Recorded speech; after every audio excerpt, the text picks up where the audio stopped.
જય દ્વારિકાધીશ। આજે હું તમારી સાથે શેર કરીશ ભરેલા કંકોડાના શાકની રેસીપી। જેને આ શાક નહીં ભાવતું હોય કંકોડાનું, એનું પણ આ ફેવરેટ થઈ જશે, એટલું ટેસ્ટી બને છે આ શાક। તો એક વખત આ રેસીપી જરૂરથી ટ્રાય કરજો। તો ચલો બનાવવાનું શરૂ કરીએ। માત્ર ચોમાસામાં મળતું આ ગુણકારી શાક, આને કંટોલા પણ કહેવાય છે અને કંકોડા પણ કહેવાય છે। આ શાક શરીર માટે ખૂબ જ ફાયદાકારક છે। માર્કેટની અંદર આ સરળતાથી મળી જાય છે।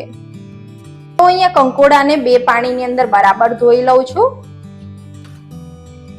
મેં અહીંયા કંકોડાને ધોઈ અને કોરા કરી લીધા છે। એક કંકોડાને લઈ અને ઉપરનો ડીટિયાનો ભાગ કાઢી લઈએ, વચ્ચેથી કટ આપી દઈએ। આ રીતે કઠણ બિયાના ભાગને કાઢી લઈએ।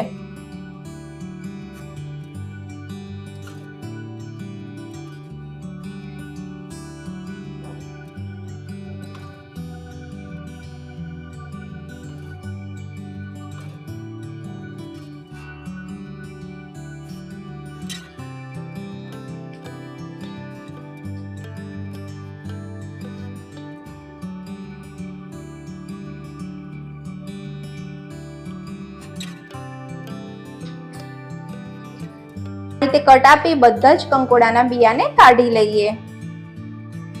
અહીંયા મેં બધા જ કંકોડાના બિયા કાઢી લીધા છે। હવે આને સાઈડમાં મૂકી દઈએ અને મિક્સર જાર લઈ લઈએ। અને હવે અહીંયા 30 ગ્રામ એટલે એક નાની વાટકી જેટલા સિંગદાણા લઈ લઈએ।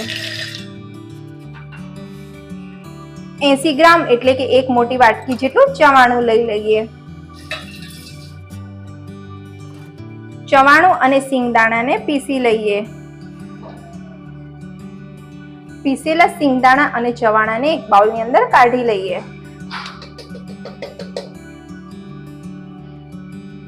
અને હવે 1 ઇંચ આદુનો ટુકડો અને 6 થી 7 કણી લસણની આને વાટી લઈએ। આદુ મરચાની પેસ્ટ એડ કરી દઈએ। 1 ચમચી જેટલા તલ, 1 ચમચી જેટલું લાલ મરચું, અડધી ચમચી જેટલી હળદર, 1 ચમચી જેટલો ધાણા જીરું પાવડર, સ્વાદ પ્રમાણે મીઠું, 1 ચમચી ગોળ, લીલા ધાણા,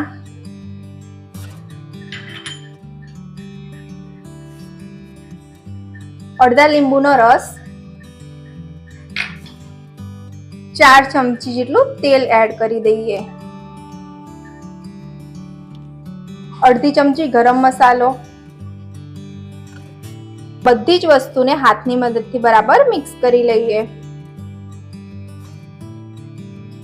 લીંબુ અને ગોળ ઉમેરવાથી કંકોડાની કડવાહટ દૂર થાય છે।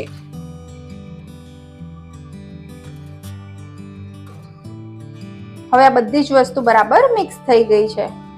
ગેસની ફ્લેમ ચાલુ કરી એક કડાઈમાં 4 ચમચી જેટલું તેલ લઈ લઈએ। તેલ ગરમ થાય એટલે તેમાં કંકોડા ઉમેરી દઈએ।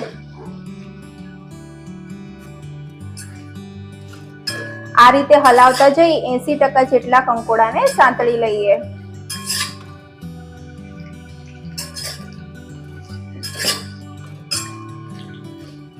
પાંચ થી 6 મિનિટમાં 80% જેટલા કંકોડા બરાબર સંતળાઈ ગયા છે।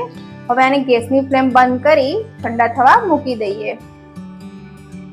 હવે કંકોડા ઠંડા થઈ ગયા છે તો અલગ થાળીની અંદર લઈ લઈએ।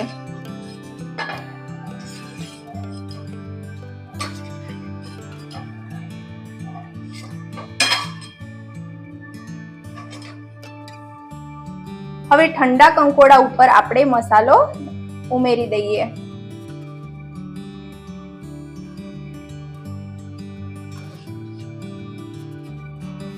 આ રીતે બધો જ મસાલો કંકોડા ઉપર લઈ લેવાનો છે। મસાલાને કંકોડાની અંદર આ રીતે બરાબર મિક્સ કરી દઈએ।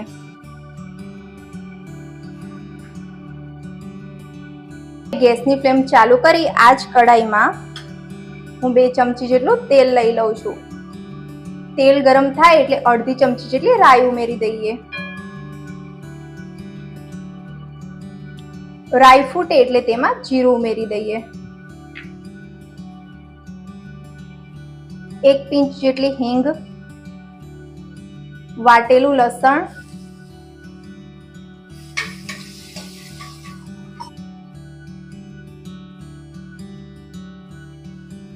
અને હવે તેમાં કંકોડા ઉમેરી દઈએ.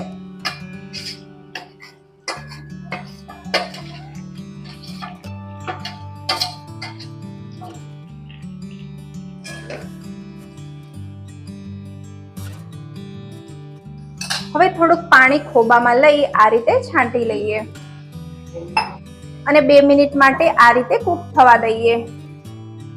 2 મિનિટ પછી ખોલીને જોઈએ તો કંકોડા કૂક થઈ ગયા છે, શાક બનીને તૈયાર છે.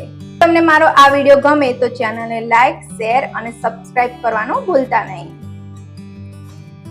એક વખત આ શાકની રેસીપી જરૂરથી બનાવજો. જેને કંકોડાનું શાક નહીં ભાવતું હોય એનું પણ ફેવરેટ થઈ જશે.